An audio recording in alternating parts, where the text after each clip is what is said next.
नमस्कार, आप देख रहे हैं न्यूज वॉच इंडिया। मैं हूं आपके साथ पंकज यादव। करते हैं बुलेटिन की शुरुआत। तो आने वाले लोकसभा चुनाव से पहले समान नागरिक संहिता को लेकर बहस तेज हो गई है। तमाम बीजेपी नेताओं के बाद अब खुद प्रधानमंत्री नरेंद्र मोदी ने यूनिफॉर्म सिविल कोड की वकालत की है। इसी बीच all India Muslim personal law board ने भी इस मुद्दे पर चर्चा के लिए एक बैठक बुलाई है। करीब 3 घंटे तक चली इस बैठक में यूनिफॉर्म सिविल कोड के कानूनी पहलुओं पर चर्चा की गई है। इस बैठक में बोर्ड से जुड़े तमाम वकील मौजूद थे। All India Muslim personal law board ने इस बैठक में फैसला लिया है कि यूनिफॉर्म सिविल कोड को लेकर एक ड्राफ्ट तैयार किया जाएगा। इसके अलावा बोर्ड ने जुड़े लोग लॉ कमीशन के भी अध्यक्ष से मिलने का समय मांगेंगे। इसके बाद बोर्ड अपना ड्राफ्ट लॉ कमीशन को देगा। बताया यह भी जा रहा है कि शरीयत के जरूरी हिस्सों का इस ड्राफ्ट में जिक्र होगा। बोर्ड की बैठक में प्रधानमंत्री मोदी के बयान पर भी जिक्र किया गया। खबरों में आगे बात करते हैं, जहां पर मुरादाबाद पहुंचे आम आदमी पार्टी के राज्यसभा सांसद संजय सिंह ने प्रधानमंत्री मोदी के मिस्र की मस्जिद में जाने पर बड़ा सवाल खड़ा किया है। उन्होंने कहा है कि पीएम मोदी मिस्र में गए तो मस्जिद में भी चले गए। बहुत अच्छी बात है कि पाकिस्तान में जाते हैं तो नवाज शरीफ को गले लगाते हैं, दुबई में जाते हैं तो शेखों को गले लगाते हैं, मिस्र में मौलानाओं को गले लगाते हैं और हिंदुस्तान में कहते हैं कि हम तो कपड़े से पहचान लेते हैं। ये कैसा दोहरा मापदंड है। इसी के साथ आम आदमी पार्टी ने इस दौरान यह भी कहा है कि लोग इस देश को नफरत की आग में झोंकने का काम जो है वो बीजेपी कर रही है। उनका स्वागत समारोह भी है। 26 जून से 1 जुलाई तक पूरे उत्तर प्रदेश में आम आदमी पार्टी बत्ती गुल अभियान चला रही है। योगी जी ने कहा कि 24 घंटे शहरों में बिजली रहती है। पूरे उत्तर प्रदेश के सभी जिलों के अंदर मैं आपको बता सकता हूं, शहरों में 10-10 घंटे 12-12 घंटे बिजली कट रही है। खबरों में आगे बात करते हैं यूपी के हाथरस की, जहां के जिला स्पोर्ट्स स्टेडियम में मुख्यमंत्री सामूहिक विवाह योजना के तहत गरीब और असहाय परिवारों की 457 बेटियों का सामूहिक विवाह संपन्न हुआ। कार्यक्रम में मौजूद मेहमानों ने नवविवाहिता वर वधू को उनके सुखद जीवन के लिए आशीर्वाद देते हुए उज्जवल भविष्य की कामना की है। नवविवाहित वर वधुओं को विवाह प्रमाण पत्र भी दिए गए हैं। कार्यक्रम की शुरुआत प्रदेश के समाज कल्याण राज्य मंत्री और जिले के प्रभारी मंत्री असीम अरुण ने भगवान गणेश की प्रतिमा पर दीप प्रज्वलित कर और माल्यार्पण की। सामूहिक विवाह योजना के तहत 447 जोड़े दाम्पत्य सूत्र में बंध रहे हैं। ये योजना माननीय मुख्यमंत्री जी ने, योगी जी ने स्वयं इसकी योजना बनाई, परिकल्पना की और बहुत ही सफल योजना है। इस योजना में 51,000 रुपये के लगभग हम लोग धनराशि लाभ के रूप में देते हैं, जिसमें आयोजन, भोजन आदि है, कुछ भेंट है और 35,000 रुपये कन्या की खाते में जमा किए जाते हैं। ये सब इसलिए है कि बहुत से परिवार खबरों में आगे बात करते हैं, जहां पर ईद की नमाज को लेकर एक बार फिर से मेरठ में विवाद गर्मा गया है। बीते कई सालों से जहां ईद की नमाज मुस्लिम धर्मगुरु मस्जिद और ईदगाह में पढ़ते हैं और सभी लोगों से अपील भी करते हैं कि ईद की नमाज मस्जिदों और ईदगाहों में ही अदा की जाए, लेकिन इस बार हिंदू जागरण मंच के महानगर अध्यक्ष सचिन सिरोही ने एक प्रेस कॉन्फ्रेंस करते हुए घोषणा की है कि अगर ईद की नमाज इस बार सड़कों पर हुई तो हिंदू जागरण मंच सड़क पर ही हनुमान चालीसा का पाठ करेगा। बता दें कि सचिन सिरोही लगातार हिंदू मुस्लिम मुद्दे पर बोलते हुए और राजनीति करते हुए नजर आते हैं। हालांकि बीते दिनों सचिन सिरोही असुद्दीन ओवैसी का पुतला फूंकने के बाद जेल की हवा भी खा चुके हैं। आपने अल्टीमेटम दिया है अभी, तो क्या अल्टीमेटम है, क्या प्रशासन ने? देखिए, माननीय मुख्यमंत्री जी योगी जी के आदेश है कि किसी भी सार्वजनिक स्थल पे, चाहे वो सड़क हो, छूछ हो, उस पर नमाज अदा नहीं की जाएगी और सभी धर्मों के लिए। तो ये विशेष धर्म नहीं है जिसके लिए इस तरीके से जो है पिछले 6 वर्ष हो गए मुख्यमंत्री की सरकार को और बहुत अच्छा जो है अनुशासन हर जगह प्रदेश भर में जो है मान रहे। तो यहाँ पर पिछले 2 वर्ष से लगातार सड़क पे नमाज अदा की जा रही है और परसों ईद है, अभी 2 महीने पहले भी ईद गई है, उस पर भी जो है लगभग 1,1500 आदमियों ने वहाँ नमाज अदा की, उसकी वीडियो वगैरह। चलिए रुक करते हैं इस वक्त की बड़ी खबर का। मुजफ्फरनगर से बड़ी खबर सामने आ रही है, जहां पर बीजेपी प्रदेश अध्यक्ष भूपेंद्र चौधरी का दौरा रहेगा। जितिन प्रसाद कैबिनेट मंत्री का भी इस दौरान दौरा रहेगा। चरथावल थाना भवन मार्ग पर करेंगे शिलान्यास। मार्ग का सेंट्रल रोड निधि में होगा चौड़ीकरण, जहां पर केंद्रीय मंत्री संजीव और साथ ही मंत्री कपिल भी होंगे शामिल। 213 करोड़ की योजनाओं का होगा शिलान्यास। तो बड़ी खबर आपको बता रहे, जहां पर आपको बता दें कि मुजफ्फरनगर के दौरे पर रहेंगे बीजेपी के प्रदेश अध्यक्ष भूपेंद्र चौधरी और इस दौरान कई तमाम बड़े नेता उनके साथ में मौजूद रहेंगे। केंद्रीय मंत्री संजीव और मंत्री कपिल भी इस दौरान मौजूद रहेंगे। 213 करोड़ की योजनाओं का शिलान्यास होगा। तो बड़ी खबर मुजफ्फरनगर से आपको बता रहे, जहां पर बीजेपी प्रदेश अध्यक्ष भूपेंद्र चौधरी का दौरा रहेगा। जितिन प्रसाद कैबिनेट मंत्री का भी इस दौरान दौरा रहेगा। चरथावल थाना भवन मार्ग पर करेंगे शिलान्यास। मार्ग का सेंट्रल रोड निधि से होगा चौड़ीकरण का काम। और इसी खबर पर ज्यादा जानकारी के साथ मेरे सहयोगी सनी मेरे साथ फोन लाइन पर जुड़ चुके हैं। सनी, मुजफ्फरनगर का दौरा रहेगा बीजेपी अध्यक्ष का, इस दौरान क्या कुछ खास अपडेट?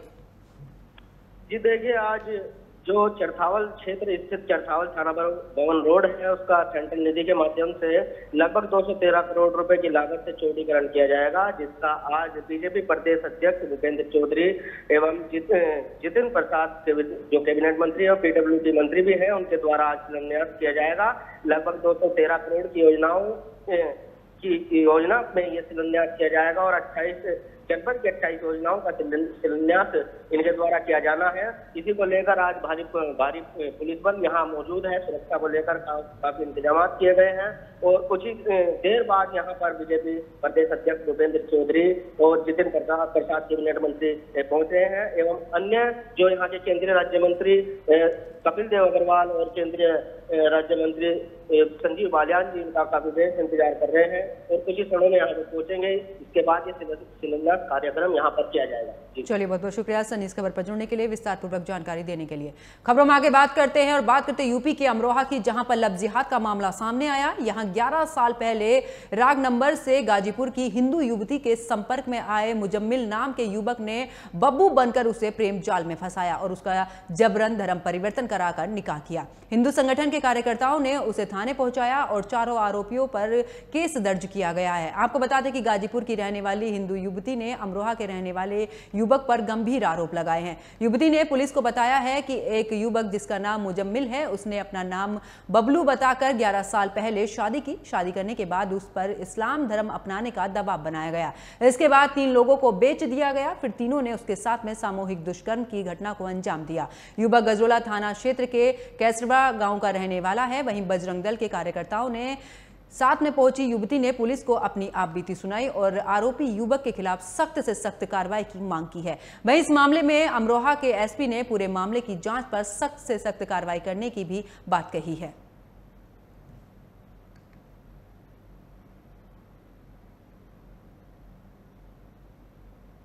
मैं आई थी यहाँ बब्बू के साथ। ये लोगों ने मुझे काफ़ी परेशान किया, धर्म परिवर्तन किया, टॉर्चर किया। लड़कियां होने के बाद ये लोग मुझे ब्लैकमेल किए काफ़ी। फिर उस गांव के निसारुद्दीन मुझे सहारा देने के लिए कि हम तुम्हारा सपोर्ट करेंगे, अजरुद्दीन और रिजवान खान, इन लोगों ने मुझे 3 साल से मेरा शारीरिक शोषण कर रहे हैं और चौथे जगह बेचने की तैयारी कर रखे हैं, जिससे मैं विरोध कर रही। तो मुझे लड़के ने 23 तारीख को आकर मुझे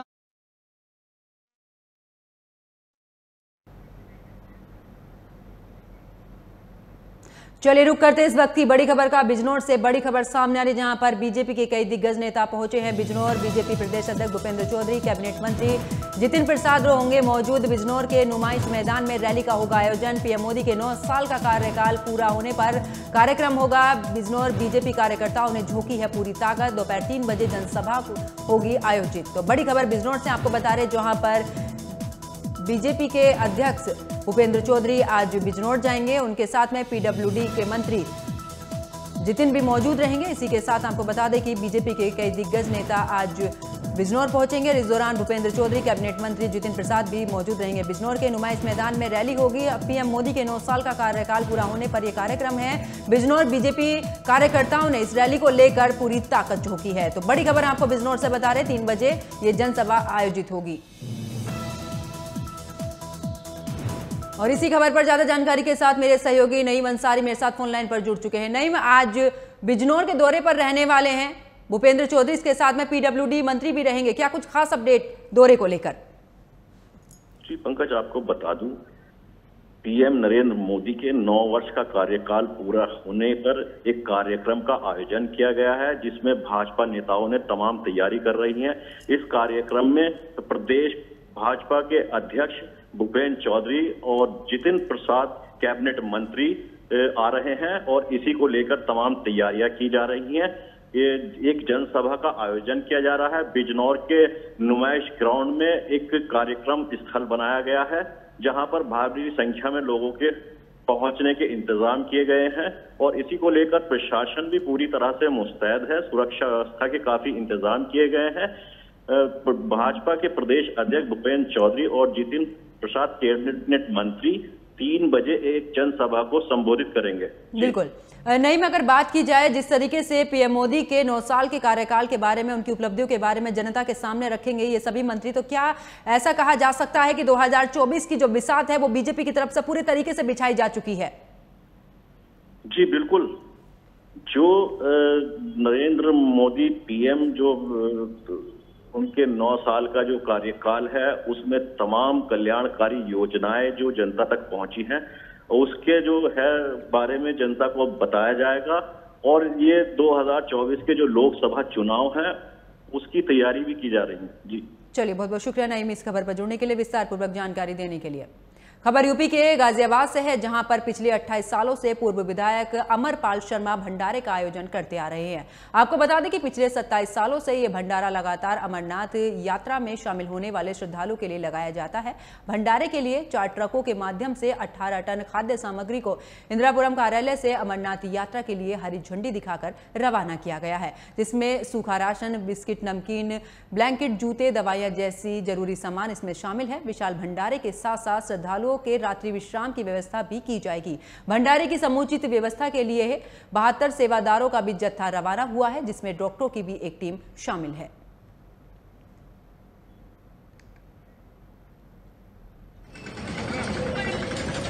देखिए, मेरी श्रद्धालुओं से सबसे पहले यही अपील है कि वो गर्म कपड़े जरूर लेके जाएं, स्पोर्ट्स शूज पहन के जाएं, मंकी कैप जरूर पहने और इनर जरूर पहने और जब यात्रा करें तो स्लो मोशन में चलें, फास्ट ना चलें।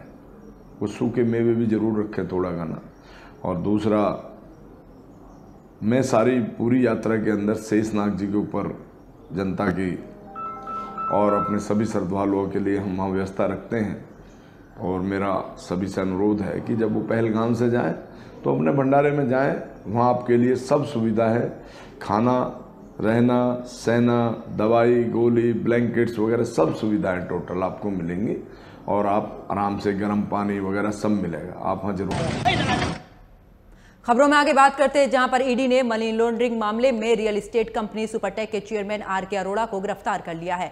ईडी अरोड़ा से 3 दिन से पूछताछ कर रही है। सूत्रों के मुताबिक ईडी ने अरोड़ा को पीएमएलए के तहत गिरफ्तार किया है। एजेंसी अरोड़ा को विशेष कोर्ट में पेश कर उसकी हिरासत की मांग कर सकती है। सुपरटेक समूह के खिलाफ दिल्ली, हरियाणा, उत्तर प्रदेश में कई जगहों पर एफआईआर भी दर्ज है। इसी आधार पर ईडी ने सुपरटेक समूह, उनके निदेशकों और साथ ही प्रमोटरों के खिलाफ मनी लॉन्ड्रिंग का केस दर्ज किया है। अप्रैल में ईडी ने सुपरटेक और उसके निदेशकों को 40 करोड़ से ज्यादा की संपत्ति जब्त की थी।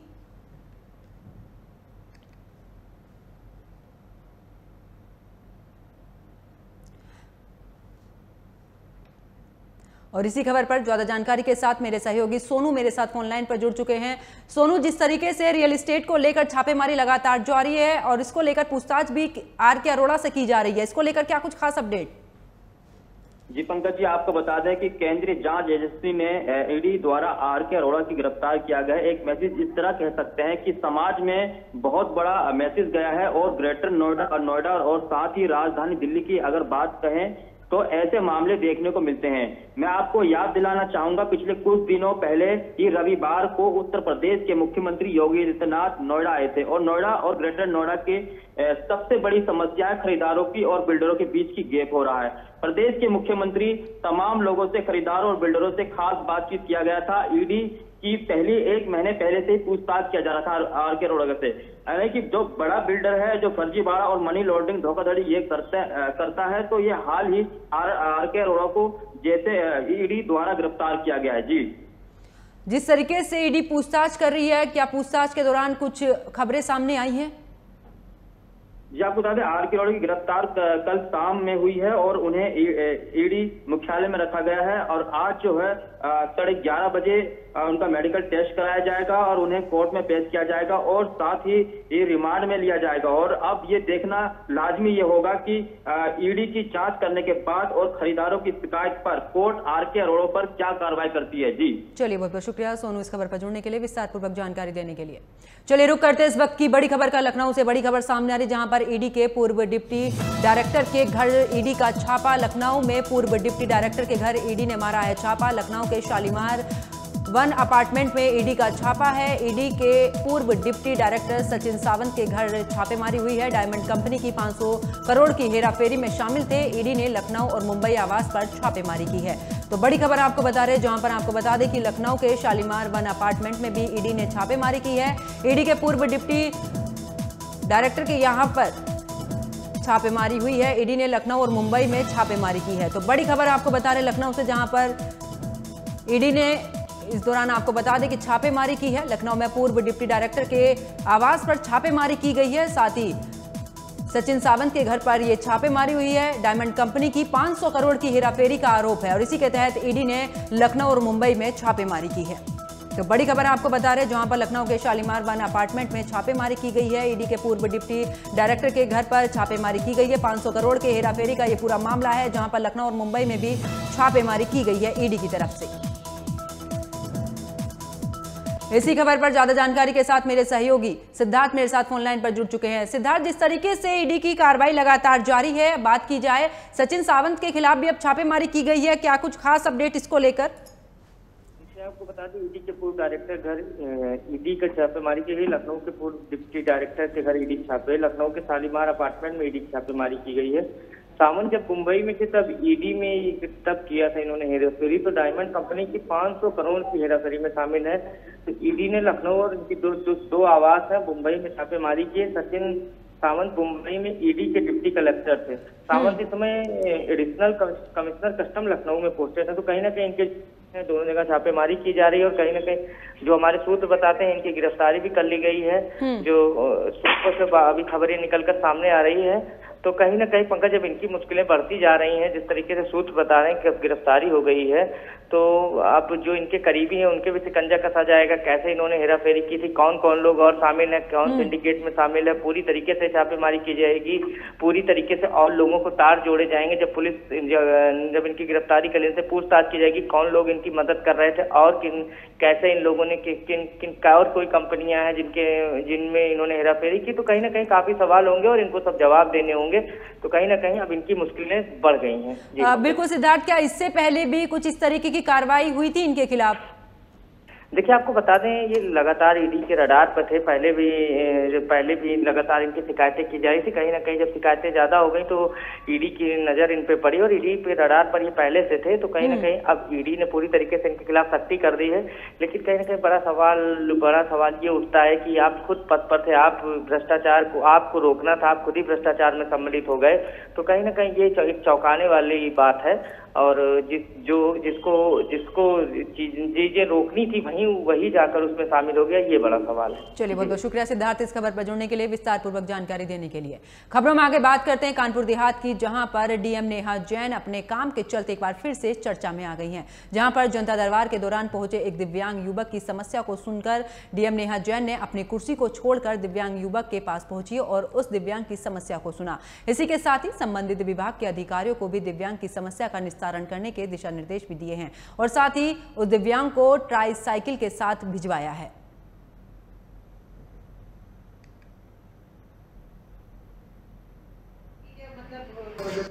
मैम, जनता दर्शन के दौरान एक दिव्यांग आपसे मिलने आया था, आपने उसकी समस्या सुनी, आप उसके बाद उसको ट्राईसाइकिल से वापस भिजवाए। क्या समस्या थी और क्या कार्रवाई का भरोसा दिया गया?